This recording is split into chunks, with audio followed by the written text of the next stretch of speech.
नमस्कार दोस्तों, मैं हूं डॉक्टर नेहा श्रीवास्तव। स्वागत है आपका मेरे चैनल होम्योपैथिक केयर में। आज मैं आपसे बात करने जा रही हूं गॉल स्टोन के बारे में। पित्त की पथरी भी कहते हैं, जिसे हम कोलियोथियोसिस भी कहते हैं। दोस्तों, ये जो प्रॉब्लम है ये किसी भी एज में हो सकती है, लेकिन स्पेशली जो ये प्रॉब्लम है 40 ईयर्स से जो अबव होते हैं उनमें ज़्यादा ये प्रॉब्लम देखने को मिलती है। तो मैं आपको बताऊंगी कि गॉल स्टोन क्या होता है, ठीक है, इसके कारण क्या होते हैं और गॉल स्टोन की फॉर्मेशन कैसे होती है, मतलब कि इसकी जो फॉर्मेशन की स्टेजेस हैं वो बताऊंगी और किस स्टेज पे आपको होम्योपैथिक दवा लेनी चाहिए जिससे आपको 100% रिजल्ट मिले। और साथ में मैं आपको होम्योपैथिक मेडिसिन के बारे में बताऊंगी जो बहुत ही इफेक्टिव है गॉल स्टोन को डिजॉल्व करने में।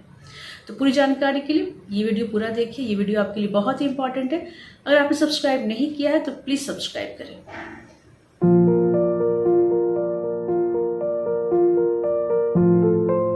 गॉल स्टोन के फॉर्मेशन के बारे में, गॉल स्टोन के फॉर्मेशन की स्टेजेस के बारे में कि आपको किस स्टेज में, जब गॉल स्टोन बन रहा होता है तो आपको किस स्टेज में मेडिसिन लेनी चाहिए जिससे आपको 100% रिजल्ट मिले। मतलब कि जो आपकी गॉल स्टोन की प्रॉब्लम है वो बिल्कुल ही ठीक हो जाए, जो स्टोन है बिल्कुल ही डिसॉल्व हो जाए।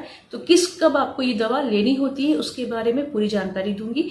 पहले मैं बताऊंगी आपको गॉल ब्लैडर के बारे में। दोस्तों, गॉल ब्लैडर क्या होता है, ये कहाँ हमारे बॉडी में लोकेट होता है।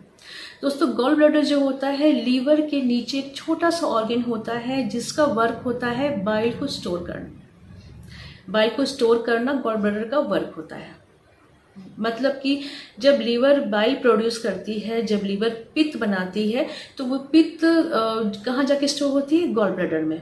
गॉल ब्लैडर पित्त को स्टोर करके रखती है। जब जब इंटेस्टाइन को डाइजेशन की ज़रूरत होती है, डाइजेशन में हेल्प की ज़रूरत होती है, तब ये जो बाइल है वो सीक्रेट होकर इंटेस्टाइन में जाती है। ठीक है, स्पेशली जब हम ज़्यादा खाना खा लेते हैं, कभी जब ज़्यादा फैटी खाना खा लेते हैं, तब बाइल जो है वो सीक्रेट होके वो फैट को तोड़ने का काम करता है और उसे डाइजेशन में हेल्प करता है। तो जो ये प्रोसेस है वो नॉर्मल चलती है कि बाइल जब जब रिक्वायर्ड होती है इंटेस्टाइन को, तब बाइल सीक्रेट होके उस डाइजेशन में हेल्प करता है। ठीक है, लेकिन प्रॉब्लम कहाँ शुरू होती है? प्रॉब्लम तब शुरू होती है जब बाइल का सिक्रेशन कम होने लगता है और गॉल ब्लैडर में वो ज़्यादा स्टोर होने लगता है।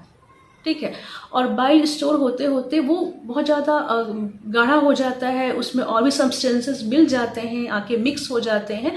तो फिर जो ये प्रोसेस है, यहाँ पे स्टोन फॉर्मेशन की प्रोसेस शुरू होती है। मतलब स्टोन जो बनने की प्रक्रिया है वो शुरू होती है।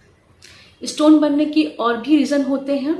कोलेस्ट्रॉल के कारण से भी स्टोन बनते हैं। अगर आप बहुत ज़्यादा नॉनवेज खाते हैं, बहुत ज़्यादा ऑयली फूड खाते हैं, जंक फूड खाते हैं, बहुत तेल मसाला खाते हैं, तो उससे भी जो है आपके ब्लड में कोलेस्ट्रॉल की जो लेवल है वो हाई हो जाती है। ठीक है, इस कारण से भी स्टोन बनने की चांसेस बहुत ज़्यादा होते हैं। प्रेगनेंसी में भी स्टोन बनने के चांसेस होते हैं। उसके अलावा अगर आप डायबिटिक हैं तो उसमें भी आपको स्टोन बनने के चांसेस काफ़ी होते हैं। अगर आप बहुत ज़्यादा फास्टिंग रखते हैं, अगर आप बहुत ज़्यादा व्रत रखते हैं, तो क्या होता है कि आपकी जो बाइल सिक्रेशन है वो कम होती है, क्योंकि आप कुछ खाते नहीं हैं, आपको तो बाइल सिक्रेट नहीं होता है और वो धीरे धीरे स्टोर होने लगता है। इस वजह से भी स्टोन फॉर्मेशन होने के चांसेस बहुत होते हैं। अगर आपको कोई लीवर की समस्या है, कोई लीवर से रिलेटेड प्रॉब्लम है, तो इसमें भी जो होते हैं कि स्टोन बनने के चांसेस ज़्यादा होते हैं। तो चलिए अब हम जानते हैं कि स्टोन फॉर्मेशन के किस स्टेज में मेडिसिन लेनी चाहिए जिससे हमें 100% रिजल्ट मिले। ठीक है, मतलब स्टोन बनने के प्रोसीजर में कौन से स्टेज में हमें दवा ज़्यादा इफेक्ट करती है। तो जो पहला स्टेज है वो है लेथोजेनिक स्टेज। दोस्तों, ये जो लिथोजेनिक स्टेज होता है, इसमें क्या होता है कि बाइल जो है वो गाढ़ी होने लगती है, बाइल कॉन्सेंट्रेट होने लगती है। ठीक है, और इसमें कुछ और सब्सटेंसेस आके मिक्स हो जाते हैं। इसमें जो स्टोन बनने की प्रोसीजर है वो शुरू हो जाती है, लेकिन इसमें स्टोन बनते नहीं हैं। अगर आप इस स्टेज में दवा लेते हैं तो आपको 100% रिजल्ट मिलता है। आपकी जो स्टोन बनने की प्रोसीजर है वो रुक जाती है। दूसरी जो स्टेज है वो है एसिम्प्टोमेटिक स्टेज। इस स्टेज में जो स्टोन है उसकी साइज 5 mm से कम की हो सकती है। ये स्टोन वन भी सिंगल भी हो सकते हैं या मल्टीपल भी हो सकते हैं। तो और इसमें स्टोन काफ़ी सॉफ्ट होते हैं क्योंकि ये नए नए बने होते हैं, तो इसमें जो सॉफ्टनेस ज़्यादा रहती है इस स्टोन में। तो इस स्टेज पे भी आपको मेडिसिन बहुत ही इफेक्ट करती है आप, ठीक है। विथ अगर आप डाइट मेंटेन करते हैं, आप डाइट फॉलो करते हैं, जो साथ में मेडिसिन लेते हैं, तो आपको जो रिजल्ट है 100% मिलने के चांसेस होते हैं। इस स्टेज में सिम्टम्स भी कहें तो ना के बराबर होते हैं। थोड़ी बहुत आपको गैस्ट्रिक इश्यू हो सकती है, ठीक है। आपको कभी कभार हल्का सा पेन भी हो सकता है, या बहुत लोग को तो मतलब कोई सिम्टम्स नहीं होते हैं। तो ये स्टेज में आपको मेडिसिन काफ़ी अच्छा इफेक्ट करती है। जो थर्ड स्टेज है वो है सिम्टोमेटिक स्टेज।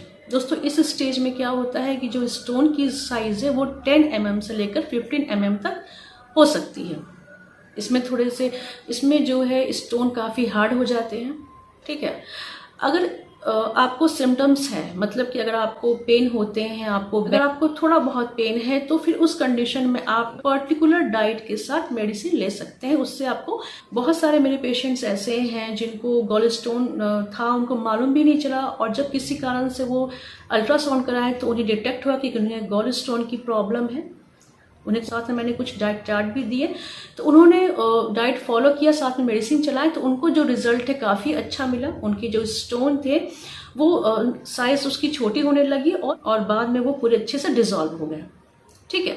तो अगर आपके जो स्टोन है उसमें कोई सिम्टम्स नहीं होते हैं, साइज कितनी भी स्टोन की हो, लेकिन आपको कोई प्रॉब्लम अगर नहीं है, तो आप इस स्टेज पे मेडिसिन के साथ डाइट फॉलो करके अपना जो स्टोन की प्रॉब्लम है वो खत्म कर सकते हैं, ठीक है। जो फोर्थ स्टेज होता है वो है कॉम्प्लिकेटेड स्टेज। दोस्तों इसमें जो है स्टोन की साइज जो है 15 mm से ज़्यादा हो जाती है, ठीक है। इस स्टेज में आपको कॉम्प्लिकेशन देखने को मिल सकते हैं, मतलब आपको बहुत सीवियर पेन हो सकता है। पेट के दाएं साइड में, अपर साइड में आपको काफ़ी पेन हो सकता है। उसके अलावा आपको पीठ में बहुत पेन हो सकता है, वॉमिटिंग की इशू हो सकती है, कभी कभी फीवरिश कंडीशन भी हो सकता है। तो इस स्टेज में जब आपको बहुत ज़्यादा तकलीफ होती है, तो फिर मैं सजेस्ट करती हूँ कि आप एक बार जो डॉक्टर हैं, स्पेशलिस्ट हैं, उनको जाके दिखाएं। अगर आपको कंडीशन बनती है सर्जरी की, तो सर्जरी भी आप करवा लीजिए इस स्टेज पर जाके, क्योंकि इसमें क्या होते हैं, स्टोन की साइज़ भी बड़ी हो जाती है और आपके जो पेन है अनटॉलरेबल हो जाता है। तो फिर उस कंडीशन में आपको सर्जरी आपके लिए बेस्ट ऑप्शन होती है, तो आप वो करवा सकते हैं। अब मैं बताऊंगी आपको होम्योपैथिक मेडिसिन के बारे में, जो बहुत ही अच्छी है, बहुत ही इफेक्टिव है आपके गॉल स्टोन को डिसॉल्व करने में। तो जो पहली दवा है वो है कोलेस्टेरिनम 3x। दोस्तों कोलेस्टेरिनम 3x जो है बहुत ही अच्छी मेडिसिन है। ये आपके ब्लड में हाई लेवल के कोलेस्ट्रॉल हो जाते हैं, उसको कम करने का काम करती है, प्लस आपके जो स्टोन है, गॉल स्टोन है, उसको डिसॉल्व करने के लिए बहुत ही अच्छा ये हेल्प करती है। दूसरी जो मेडिसिन है वो है फेल्टोरी 200। दोस्तों ये बहुत ही अच्छी मेडिसिन है गॉल स्टोन को डिसॉल्व करने में। ये आपको 2 टाइम लेना है, सुबह शाम लीजिए, ठीक है। तीसरी जो मेडिसिन है वो है लाइकोपोडियम 200। ये आपको सिर्फ 1 टाइम लेना है, सुबह सुबह। इसके बहुत अच्छे वर्क है। अगर आपको गैस्ट्रिक इशू है, आपको पेट में दर्द रहते हैं, तो ये आपको जो गैस्ट्रिक इशू से आराम दिलाती है, बहुत अच्छा वर्क करती है स्टोन को डिसॉल्व करने में। चौथी जो मेडिसिन है वो एक कॉम्बिनेशन है, जिसमें है berberis vulgaris Q, chelidonium Q और कार्डियस क्यू। दोस्तों बर्बेरिस वल्गेरिस जो है ये स्टोन के लिए बहुत ही अच्छी मेडिसिन है। चाहे आपको किडनी स्टोन हो, चाहे आपको गॉल ब्लैडर स्टोन हो, दोनों स्टोन को डिसॉल्व करने में, दोनों स्टोन को खत्म करने में ये बहुत ही अच्छा वर्क करती है, ठीक है। आपको क्या करना है कि तीनों मेडिसिन 30-30 ml की लानी होती है, ठीक है, और तीनों ही बराबर बराबर मात्रा में 100 ml के बॉटल में डाल के इसको अच्छे से मिक्स कर देना है, और फिर उसको 1/4 कप ऑफ वाटर में 30-30 ड्रॉप्स डाल के सुबह, दोपहर, शाम पीना है। आप ये मेडिसिन खाली पेट लीजिए, मतलब कि आप खाना खाने के 15 से 20 मिनट के पहले ये दवा लीजिए, ठीक है। तो आपको इसके जो रिजल्ट है बहुत ही अच्छे मिलेंगे। गॉल स्टोन की जो डाइट चार्ट है नेक्स्ट वीडियो में मैं अपलोड करूंगी, तो प्लीज़ उसे ज़रूर वॉच कीजिएगा। और अगर आपको मेरा ये वीडियो अच्छा लगे तो प्लीज़ लाइक, सब्सक्राइब, शेयर कीजिए। Thank you.